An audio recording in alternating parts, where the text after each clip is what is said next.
नमस्कार दोस्तों। तो जैसे कि आईटीआर के फॉर्म 1, 2 एंड 4 आ चुके हैं और अभी आईपीओ में भी पिछले साल काफ़ी बढ़िया सीज़न चला है। बहुत लोगों ने आईपीओ से ज़रूर कमाया होगा पैसा। तो पैसा तो कमा लिया, पर अब इनकम टैक्स डिपार्टमेंट को भी उसकी डिटेल देनी पड़ेगी, मतलब आईटीआर भरनी पड़ेगी। तो अब आईटीआर भरनी है आईपीओ की इनकम के लिए। ये वीडियो मैं बना रहा हूँ, किसी का आपको प्रॉपर दिखाऊंगा कैसे आईटीआर भरनी है। जिनकी सैलरी वगैरह की इनकम नहीं है, सिर्फ और सिर्फ आईपीओ या शॉर्ट टर्म कैपिटल गेन जिनको हुआ है उनके हिसाब से बनाई है ये। ठीक है। तो हम इस वीडियो में एक जो आईपीओ से इनकम हुई है शॉर्ट टर्म कैपिटल गेन, उसको भरेंगे।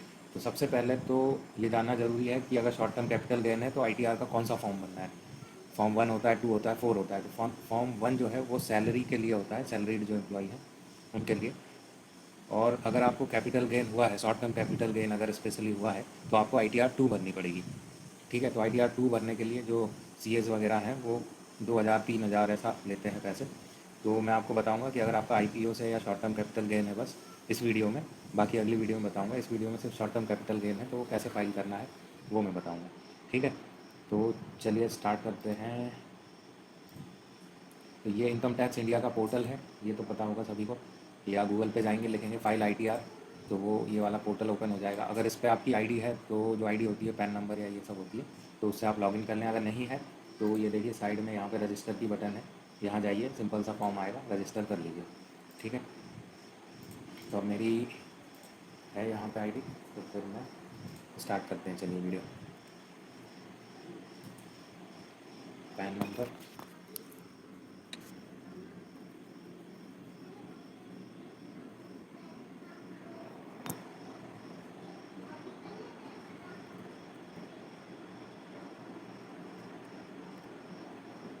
देखिए लॉगिन करना है तो यहाँ से ये डाला, फिर सिंपल सा ये टिक किया चेक बॉक्स और पासवर्ड डाल के सीधा लॉगिन हो जाएगा।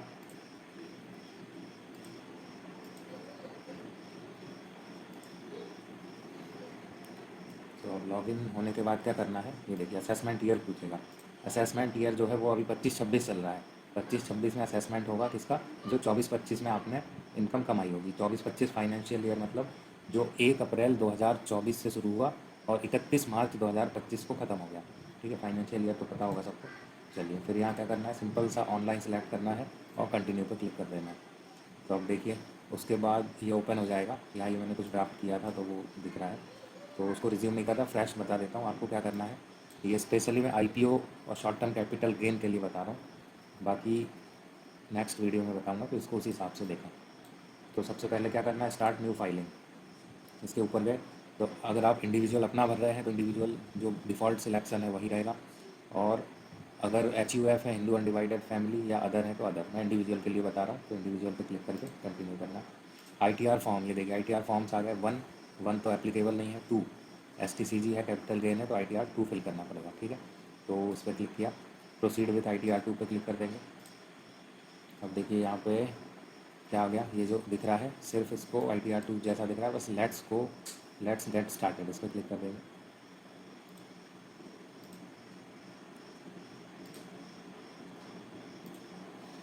अब देखिए, अब इसमें भी अलग अलग ऑप्शन हैं। Taxable income more than basic exemption, तो ये सब आप छोड़ दीजिए, अदर सेलेक्ट कर लीजिए। ठीक है। तो ये मैं बता रहा हूँ नील के लिए, जिनका कोई भी टैक्स नहीं जाएगा, मतलब आपकी इनकम 5 लाख से कम है। तो अब ये देखिए ये शेड्यूल्स खुल गए हैं। इसमें ये देखिए डिफ़ॉल्ट जो है वो रहने दीजिए जनरल के अंदर। ठीक है। जनरल के अंदर ये डिफ़ॉल्ट रहने दीजिए, इसको किसी को टिक नहीं करना है। फिर उसके बाद ये दूसरा इनकम दिख रहा है, इनकम के ऊपर क्लिक करेंगे तो इसमें देखिए क्या क्या हेड्स आ गए हैं। शेड्यूल सैलरी मैंडेटरी है, लेकिन आपकी अगर सैलरी नहीं है तो इसको हटा दीजिए। हाउस प्रॉपर्टी ये भी नहीं है तो हटा दीजिए। कैपिटल गेन है आपका, ठीक है, कैपिटल गेन है तो इसको टिक करिए।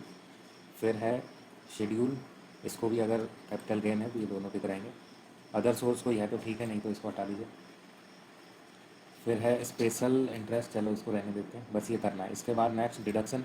डिडक्शन तो मैं ये बता रहा हूँ न्यू टैक्स रिजीम के अंडर, तो न्यू टैक्स रिजीम में आप भरोगे तो ये सब डिडक्शन उसमें एप्लीकेबल नहीं है। न्यू टैक्स रिजीम में सिर्फ एक डिडक्शन मिलता है, वो है जो एम्प्लॉयर एनपीएस काटता है, जो कि पेंशन के लिए पैसा एम्प्लॉयर जमा करता है, सरकार जो जमा करती है, तो उनको बस एग्जाम्पशन मिलता है। और वो पैसा जो सरकार ने एम्प्लॉय के खाते में भविष्य के लिए जमा कर दिया, बस वो डिडक्शन मिलता है, बाकी कुछ नहीं मिलता। तो इस केस में जो मैं बता रहा हूँ उसमें ये एप्लीकेबल नहीं है, तो नहीं करेंगे, कुछ भी टिक नहीं करना है। फिर यहाँ जो टैक्स आ रहा है, टैक्स पर क्लिक किया, ये सब जो इसमें बाय डिफ़ॉल्ट है इसको रहने दो। फिर अदर्स किया, अदर्स में भी जो बाय डिफ़ॉल्ट हैं उन्हीं को रहने दो, कुछ चेंज करने की ज़रूरत नहीं है। कंटिन्यू पे क्लिक किया। अब ये क्वेश्चंस वगैरह पूछ रहा है, ये सब स्किप कर दो, स्किप क्वेश्चन कर दिए। अब ये जो शेड्यूल हमने ऐड किए थे वो देखिए, वो सारे शेड्यूल ये यहाँ पे आ रहे हैं, ठीक है। अब ये सारे शेड्यूल हमको एक एक करके ओपन करने हैं और कंफर्म करना है, ठीक है। तो चलिए, सबसे पहला शेड्यूल है जनरल इन्फॉर्मेशन, ये तो देना मैंडेटरी है, तो इस पर क्लिक किया। अब इसके अंदर क्या है, पर्सनल इन्फॉर्मेशन, ये देखिए ये पर्सनल इन्फॉर्मेशन है। कॉन्टैक्ट की डिटेल आ गई यहाँ पे।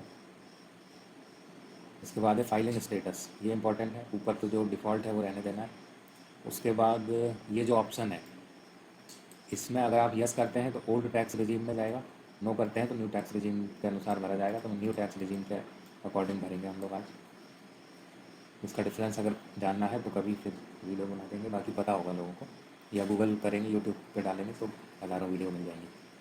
तो फिर नेक्स्ट क्या है, रेजिडेंशियल स्टेटस। रेजिडेंशियल स्टेटस में क्या है, आप इंडिया के रेसिडेंट हैं तो रेसिडेंट करना है, कुछ और है तो ये देख लेंगे। फिर ये कंडीशन में क्या आ जाएगा, ये जो फर्स्ट वाला है यही वाला सेलेक्ट करना है। अब है do you want to claim benefit under section 115H, ये सब जो है नो नो नो रहना है, सभी को नो रहने दीजिए। मैं डिटेल में नहीं बता रहा हूँ ताकि कन्फ्यूज़न ना हो, जो इंपॉर्टेंट है बस उतना ही बताऊँगा, बाकी डिटेल आप कहीं भी सर्च करेंगे आपको मिल जाएगी। ये भी नो, ये सब नो। बैंक अकाउंट की डिटेल चेक कर लेनी है आपको, बैंक अकाउंट ऐड होना चाहिए, वेरीफाई होना चाहिए, अगर नहीं है तो ऐड अकाउंट पर क्लिक करके सिंपल सा OTP आएगा, अकाउंट नंबर IFSC डालना है, अकाउंट ऐड हो जाएगा, ठीक है। फिर इसको कंफर्म कर देना है। कंफर्म कर दिया तो देखिए हमारा बाकी जितने हैं उनमें से एक के आगे कंफर्म लिखा आ गया। नेक्स्ट हम चलेंगे शेड्यूल कैपिटल गेन के ऊपर, इसमें क्लिक किया। अब देखिए कैपिटल गेन भी दो टाइप के होते हैं, आपको पता होगा, शॉर्ट टर्म कैपिटल गेन और लॉन्ग टर्म कैपिटल गेन। तो जो भी हमने शेयर खरीदे हैं या IPO का हमको अलॉटमेंट मिला है और हमने एक साल के अंदर अंदर उसको बेच दिया तो वो आ जाएगा शॉर्ट टर्म कैपिटल गेन के अंदर।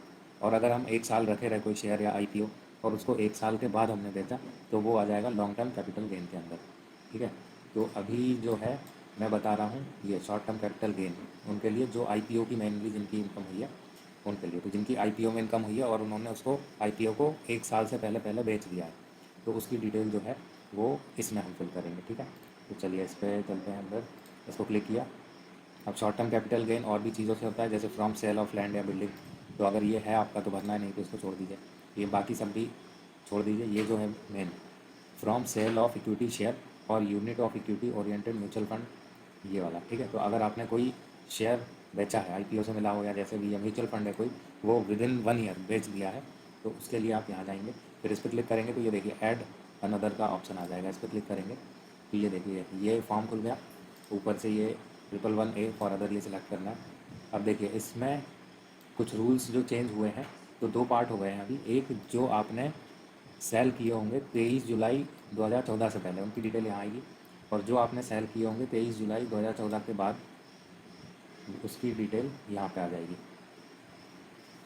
23 जुलाई को या उसके बाद, ठीक है। तो अब इसका क्या मतलब है, ये देखो ये जो यहाँ पे क्या वैल्यू आएगी, फुल वैल्यू ऑफ कंसिडरेशन। तो ये लैंग्वेज है, ये नॉर्मल इंसानों के कई बार समझ में नहीं आती।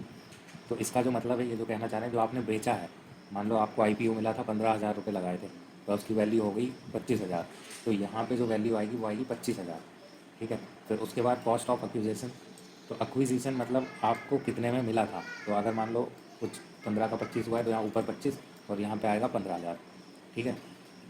फिर एक्सपेंडिचर डिडक्शन, ये देखो यहाँ कुछ नहीं डालना, यहाँ ये जो डिडक्शन है इसमें आपको डालना है जो आपके चार्ज कटे होंगे, जैसे कोई भी ऐप से आपने किया होगा, आप स्टॉक ग्रो या जो भी ऐप यूज़ करी होगी तो उसमें चार्जेस कटते हैं, STT चार्ज और कई सारे चार्ज, तो वो आपको यहाँ डालने हैं। तो इसके बाद क्या होगा, यहाँ पे ऑटोमेटिक वो कैलकुलेट कर लेगा पोर्टल कि कितना आपको उसमें वो आइए। चलिए एग्जांपल से देखते हैं, ऐसे थ्योरेटिकल समझ में नहीं आता। तो ये वैल्यू कहाँ से मिलेगी आपको, जो जो ग्रो है, ग्रो ऐप, उसके अंदर रिपोर्ट्स आता है। आप ग्रो में जाएंगे, अपने प्रोफाइल पे ऐप में क्लिक करेंगे, उसमें नीचे आएगा रिपोर्ट्स। अब उस रिपोर्ट्स पे क्लिक करेंगे तो उसके अंदर टैक्स की रिपोर्ट आएगी, फिर फाइनेंशियल ईयर पूछेगा, फिर जब ये सब पूछ के डाउनलोड में वो आपको एक्सेल फाइल दे देगा। उस एक्सेल फाइल के अंदर आपको वो दिख जाएगा कि वो आपने कब बेचा है, कितने का बेचा है। तो मैंने डाउनलोड कर रखी है, चलिए मैं फ़ाइल खोल लेता हूँ।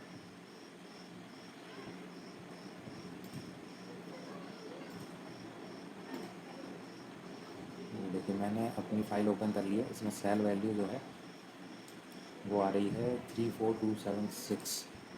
तो सेल वैल्यू और डेट मैंने देखी तो मेरे सारे जो हैं उसके हैं, मतलब जुलाई 2024 के बाद के। तो इसमें तो 00 रहेगा, ठीक है। जुलाई 2024 के बाद के हैं तो इसके अंदर आ जाएगी वैल्यू। तो इस यहाँ पे आ जाएगा 34276, ठीक है। अब कॉस्ट ऑफ एक्विजिशन आपने ख़रीदा कितने में था, ठीक है। तो ख़रीदने की कॉस्ट आ जाएगी, ये सब आपको एक्सेल शीट मिल जाएगी, वहाँ से पता चल जाएगा। ग्रो या जहाँ से भी 23838, ठीक है। ये फिल कर दिया। अब जो एक्सपेंडिचर ये भी मिल जाएगा आपको, अगर ग्रो में है तो ग्रो में एक्सेल आती है, इजीली मिल जाएगा। 121.26 ठीक है। तो ये देखिए सिस्टम ने ऑटोमेटिक कैलकुलेट कर लिया। 10,317 रुपये, 34,276 में ख़रीदे थे, 23,838 में बेच दिए, इतना कॉस्ट लग गया। ये आपकी वो हो गई है, ठीक है। तो ये फिल किया हमने, ये डिटेल आ गई। फिर नीचे ये सेव आ रहा है, इस सेव पे क्लिक किया। फिर लॉन्ग टर्म कैपिटल गेन अगर है तो ठीक है, नहीं तो इस केस में नहीं है तो मैं उसका नहीं बता रहा। सिर्फ आईपीओ से जो इनकम हुई है उसी का बता रहा हूँ, और वो 1 साल के अंदर अंदर बेच दिया, मतलब शॉर्ट टर्म कैपिटल गेन हुआ है, ठीक है। तो इन्फॉर्मेशन ये सब कुछ भी नहीं करना है, इसको बस कंफर्म कर दीजिए। इस केस में बाकी और कोई भी इनकम नहीं बता रहा हूँ, वो उसके लिए अलग से बता दूँगा। तो ये देखिए 2 हमारे कंफर्म हो गए, ये 2 ही मेन थे इस वीडियो के हिसाब से। नेक्स्ट ये देखते हैं शेड्यूल 112A।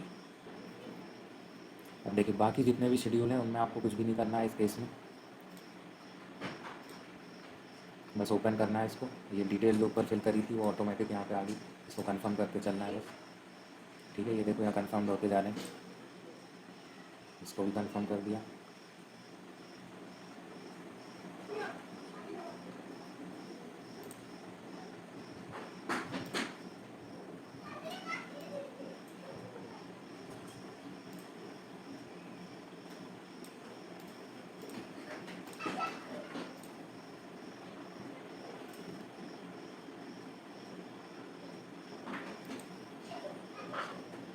लॉन्ग टर्म तो ऐड नहीं किया, ये कहाँ से आ रहा है।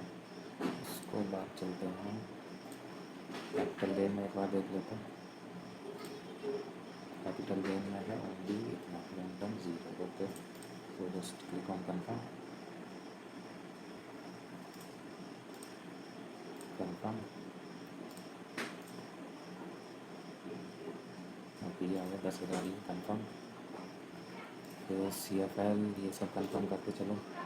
इसमें मतलब घर पे बैठ के आराम से अपना भर सकते हैं, इसमें कहीं CA को पैसे देने की ज़रूरत नहीं है, मतलब दे सकते हैं, कोई दिक्कत नहीं है, बट CA इसको वो नहीं कर रहा। बाकी अगर आपका अगर 10,000 रुपये ही कमाई हुई है तो उसमें 2-2.5 हज़ार CA को देने का कोई मतलब नहीं बनता। पार्ट A पार्ट B इसमें कुछ भी नहीं करना, इसको कंफर्म बस कर दो। शेड्यूल AMPC ये सब कंफर्म कर दो।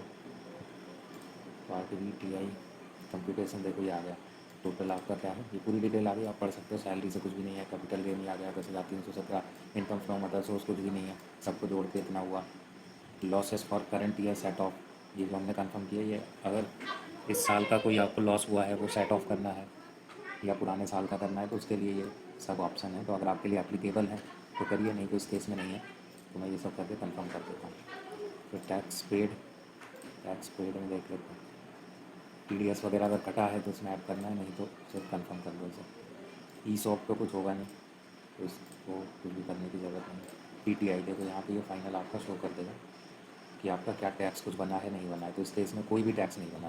तो ये क्या हो रही है, ज़ीरो फाइलिंग हो रही है कि सिर्फ हमको अपना ITR रखना है। कई जगह काम आता है ITR, आप लोन लोगे या कुछ भी करते हो, इन फ्यूचर एक गवर्नमेंट डॉक्यूमेंट हो जाता है आपकी इनकम का, तो वो आप कर सकते हो। तो ये सब जो है नहीं है वो इसमें लिखा है, कोई रिफंड नहीं है, कोई वो नहीं है। Confirm, proceed to E verification.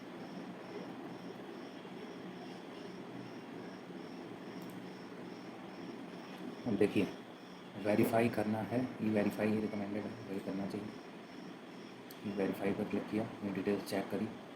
I would like to इसको वो कर दीजिए कि OTP से करना है वेरीफाई। तो बस यहाँ जनरेट OTP करना है, जो भी OTP आएगा वो डालना है। OTP अब ये सबमिट कर दिया, ठीक है, सबमिटेड सक्सेसफुली। यहाँ से आपके ईमेल और फ़ोन पे आ जाएगा, यहाँ से भी आप डाउनलोड रिसीव कर सकते हैं।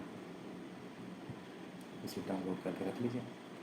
तो इस तरीके से आपने क्या कर दिया, फाइल कर दिया है अपना इनकम टैक्स, जो IPO से आया होगा रिटर्न, IPO से जो पैसा आया होगा वो भर दिया। और अपना कुछ दिनों बाद आपका ये जो स्टेटस है, देखिए डैशबोर्ड पे आप जाएंगे, ये है, तो ये फाइल ITR आ गया। ये देखिए स्टेटस दिखा रहा है, return file on this, verified on this. अभी प्रोसेसिंग होगा वहाँ पे इनकम टैक्स डिपार्टमेंट में, तो उसकी डेट आ जाएगी, चेक करते रहिए, ज़्यादा टाइम नहीं लगता है।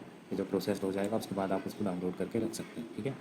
और जब भी ज़रूरत पड़े आप इस पोर्टल पे लॉगिन करके और यहाँ से निकाल सकते हैं, डैशबोर्ड से भी। बाकी ये फाइल यहाँ से भी निकाल सकते हैं, ठीक है, व्यू फाइल रिटर्न पुराने हैं वो सब, ठीक है। इस वीडियो में इतना ही। नेक्स्ट वीडियो में हम सैलरी प्लस ITR 2 देखेंगे, salary plus capital gain. Okay, धन्यवाद।